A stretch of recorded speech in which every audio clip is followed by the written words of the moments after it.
ஆகாஷ்வாணி.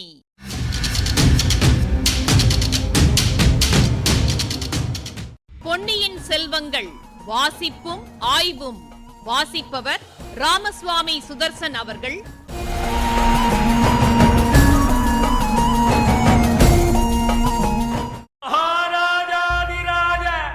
ராஜகம்பீர ராஜமார்த்தாண்ட ராஜகுலோத்துங்க ராஜகுலதிலக ஈரேழு 14 லோகத்தின் அதிபதி பாரா.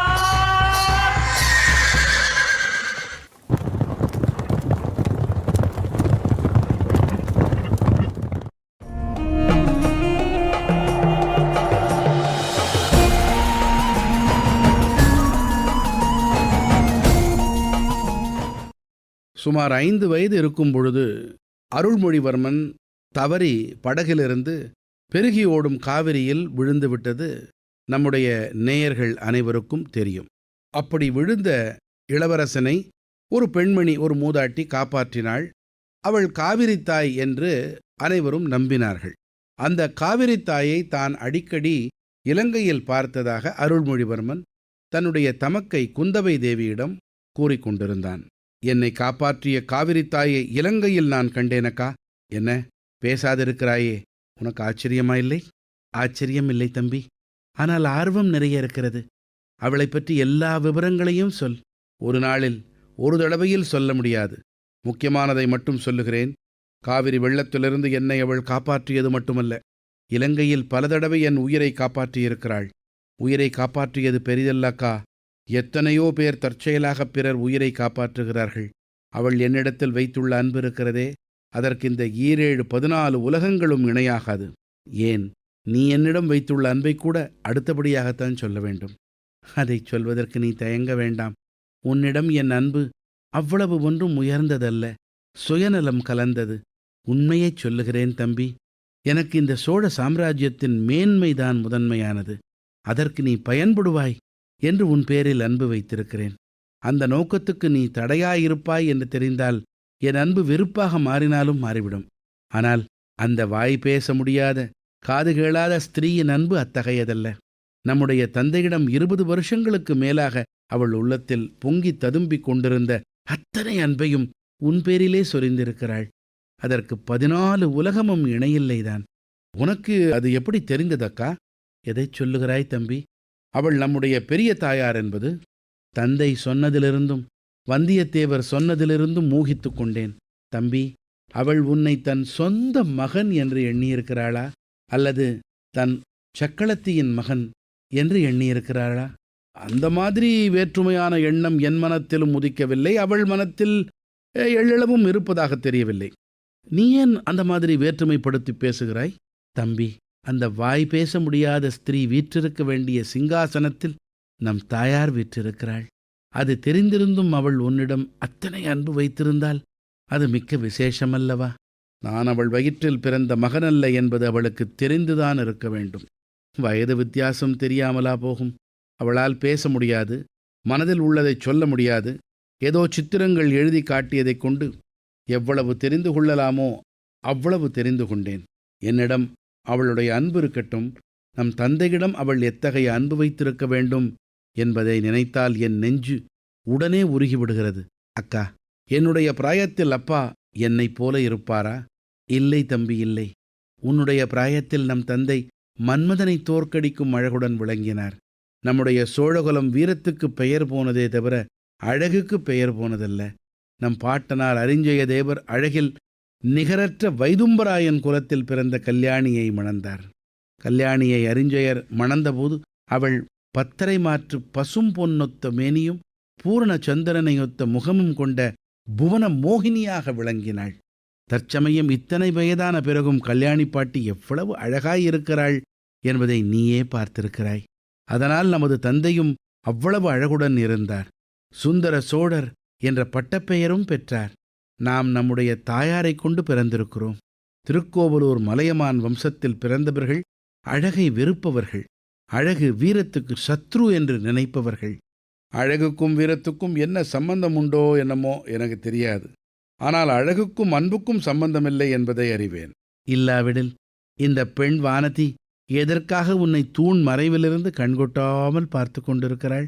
அதோ அந்த படகில் சேந்தன் அமுதன் பூங்குழலியை ஏன் கண்கொட்டாமல் பார்த்து பரவசமடைந்து கொண்டிருக்கிறான்? இளவரசன் புன்னகை புரிந்து, அக்கா, நீ எதிலிருந்தோ எதற்கோ போய்விட்டாய். என் பெரியன்னை என்னிடம் வைத்துள்ள அன்பை குறித்து சொன்னேன். அது போனால் போகட்டும். இவ்வுலகில் ஒருவரைப் போல் இன்னொருவர் தத்ரூபமாக இருப்பதென்பது சாத்தியமாக்கா? ஏன் சாத்தியமில்லை? இரட்டை பிள்ளைகளாயிருந்தால் அது சாத்தியம். அல்லது தாயும் மகளும் ஒரே பிராயத்தில் ஒரே மாதிரி இருப்பது சாத்தியம்தான்.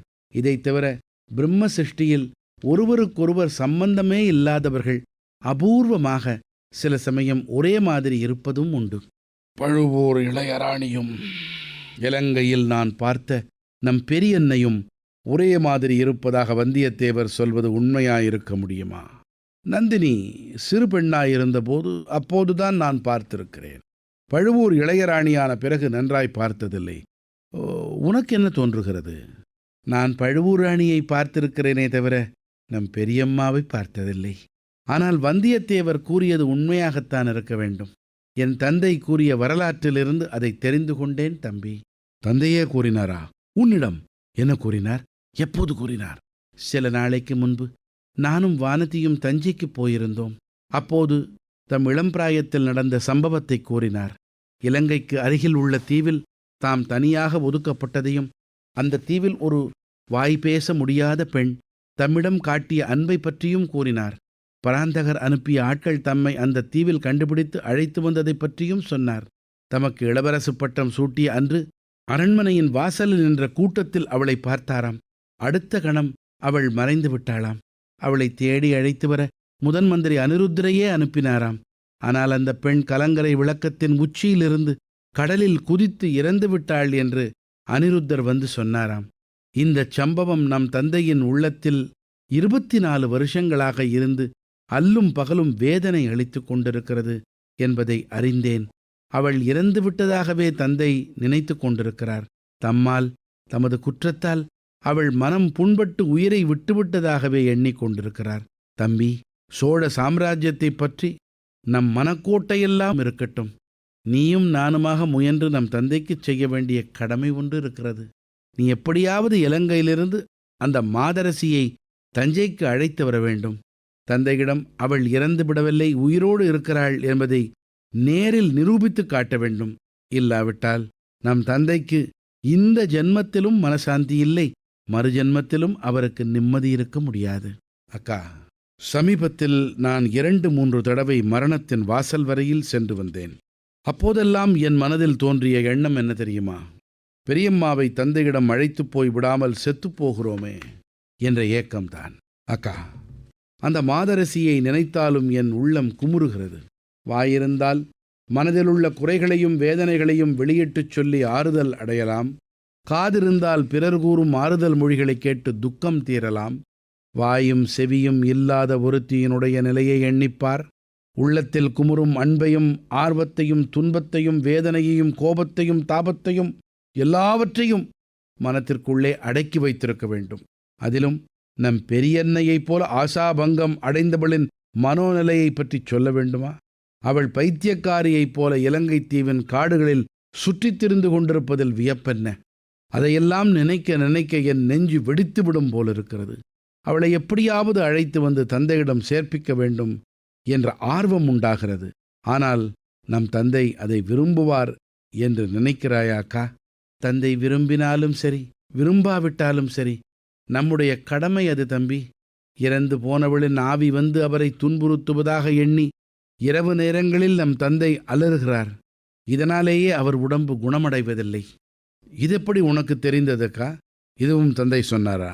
தந்தையும் சொன்னார், என் தோழி வானதியும் சொன்னாள். வானதி சொன்னாளா? அவளுக்கும் இதற்கும் என்ன சம்பந்தம் அக்கா? நீ அவளிடம் சொன்னாயா என்ன? இல்லை இல்லை, தஞ்சை அரண்மனையில் ஒரு நாள் நிகழ்ந்ததை அவள் வாய்மொழியாகவே சொல்லச் சொல்கிறேன். இருந்தாலும் நீ ரொம்ப பொல்லாதவன் தம்பி. சோழர் குலத்தின் பண்பாட்டையே மறந்து விட்டாய். கொடும்பாளூர் இளவரசியிடம் ஒரு வார்த்தை பேசவும் இல்லை. சௌக்கியமாக இருக்கிறாயா என்று கேட்கக்கூட இல்லையே. மகா வீரரான சிறிய வேளாரின் புதல்விக்கு நீ செய்யும் மரியாதை இதுதானா? அழகாயிருக்கிறது. இப்பகுதியின் ஆய்வினை வழங்குகிறார் ஐங்கரன் அவர்கள். தன் பேச்சை கேட்குறவங்க அதை வச்சு தன்னை குறைவாக மதிப்பிட்டிடக்கூடாது. இந்த கவலை எல்லோருக்கும் இருக்குது. நான் சொல்வதை கேட்டுவிட்டு சிரிக்க மாட்டாயே. கவலை தோய்ந்த குரலில் குந்தவையை கேட்டார் சுந்தர சோழர். உங்களுடைய மனம் எவ்வளவு நொந்திருக்கிறது என்று எனக்கு தெரியாதா? தங்களை பார்த்து நான் சிரிப்பேனா? கண்ணில் நீர் மல்கச் சொன்னான் மகள். இதுக்கு அப்புறம்தான் தயங்கி தயங்கி தமது வாலிப பருவ அனுபவங்களை பகிர்ந்துக்கிட்டார் அல்லவா? இருந்தாலும் நடுவில், அருமை மகளே, சாதாரணமாக ஒரு தகப்பன் தன் மகளிடம் சொல்லக்கூடாத விஷயத்தை இன்று உனக்கு சொல்லுகிறேன்னு வேதனைப்பட்டதையும் கேட்டோம். தொண்டைமானாற்று முகத்வாரத்தை அடையிறதுக்கு முன்னால் ஒரு குளக்கரையில் சற்று ஓய்வெடுக்கும்போது கதையில் ஒரு முக்கியமான திருப்பத்தை கண்டோம். சித்தப்பிரமை கொண்டவள் போல் சுத்திக்கிட்டு இருந்த பேசும் சக்தியற்ற அந்த மூதாட்டி பூங்குழலியின் அத்தை, பொன்னியின் செல்வரின் பெரிய தாயார் என்பது தெரிய வருது. தன் தந்தையின் அந்தரங்கத்தை வேறு யாரிடமும் சொல்ல தாம் விரும்பலைனோ, ஏதாவது நேரிட்டு தன் தந்தையை சந்திக்க முடியாமல் போயிட்டா சக்கரவர்த்தியை எப்படியாவது சந்திச்சு தன் பெரியம்மை உயிரோடு இருக்காங்க என்பதை அவரிடம் சொல்லணும். அவர் இஷ்டப்பட்ட அந்த மூதாட்டியை அவரிடம் அழைத்து போகணும்னு பூங்குழலியை கேட்டுக்கிட்டது நினைவிருக்கும். குளிர் காய்ச்சலிலிருந்து மீண்டு இப்போ நந்தி மண்டபத்தில் தமக்கையுடன் பேசும்போது அந்த மூதாட்டியை பற்றி பல விஷயங்களை பகிர்ந்துக்கிட்டு வரார் அருள்மொழிவர்மர். எப்படியாவது அவளை அழைச்சி வந்து தந்தையிடம் சேர்ப்பிக்க விரும்புகிறார். ஆனால் தந்தை அது விரும்புவாரான்னு கேட்டதும், விரும்பினாலும் விரும்பாவிட்டாலும் நம்முடைய கடமை அதுங்கிற குந்தவை. நல்லது. களத்திரம் என்கிற பதம் மனைவிங்கிற பொருள் உடையது. இந்த பகுதியில் வந்திருக்கிற சொல் சக்களத்தி, சக களத்தி அல்லது சக கிழத்தி. சக்களத்தி ஆயிடுச்சு. சக உடன், கிழத்தி தலைவி மனைவி, ஒன்றாக வாழற மாற்றாள் சக்களத்தி. அதாவது கணவனை பகிர்ந்து கொள்ளும் மற்றொரு மனைவி முதல் மனைவிக்கு சக்களத்தி. சங்ககால புலவர் பரணர் பாடின அகநானூற்று பாடலின் காட்சி இங்கே நினைவு கூறத்தக்கது. இளம்பெண் ஒருத்தி, என் ஆட்டத்தை கண்டுகளிக்க தலைவன் வந்தான், அதற்கே அவன் மனைவி அவனோடு ஊடினாள், என்னை தூற்றினாள், இனி அவனை கை கொண்டு அவளை அழ வைக்கிறேன் பார்னு சூடு வைத்தாளாம். ஒரு விசித்திரமான சக்களத்தி சண்டை. அடுத்து 10 மாற்று பொன். இத்தொடர 10 அரை மாற்றுன்னு பிரித்து 10 பங்கு பொன், அரை பங்கு செம்பு கொண்ட மாத்து தர அளவீட்டு முறைன்னு பொருள் கொள்ளணும். இந்த விகிதத்தில் உருவாக்கப்படும் தங்க நகை உறுதியாக இருக்கும் என்பது கருத்து. சரி, அந்த மூதாட்டியை எப்படியாவது தஞ்சைக்கு அழைத்து வரும்படி முதன்மன்றி திருமலை அப்பனுக்கு கட்டளையிட்டிருந்தார். அவரே இப்போ அவனுக்கு வேறு வேலை கொடுத்துருக்காரே.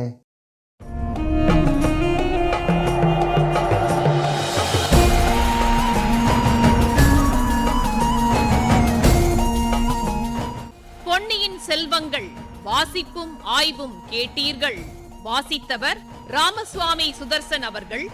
ஆய்வினை வழங்கியவர் ஐங்கரன் அவர்கள். படைப்பு சென்னை வானொலி நிலையம்.